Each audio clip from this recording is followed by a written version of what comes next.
से रूबरू कराते हैं। दिल्ली से इस वक्त की बड़ी खबर निकलकर सामने आ रही है। आईएनएस न्यूज की खबर पर लगी मोहर। कांग्रेस ने विधानसभा चुनाव के लिए पहली सूची जारी की। दिल्ली चुनाव के लिए प्रत्याशियों की पहली सूची जारी की।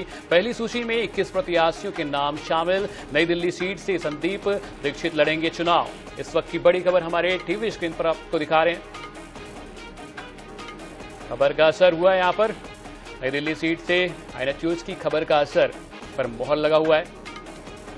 कांग्रेस ने विधानसभा चुनाव के लिए सूची जारी की है। दिल्ली में चुनाव के लिए प्रत्याशियों की पहली सूची जारी हुई है। पहली सूची में 21 प्रत्याशियों के नाम शामिल हैं। नई दिल्ली सीट से संदीप दीक्षित लड़ेंगे चुनाव। आईएनएस न्यूज की खबर पर लगी मुहर।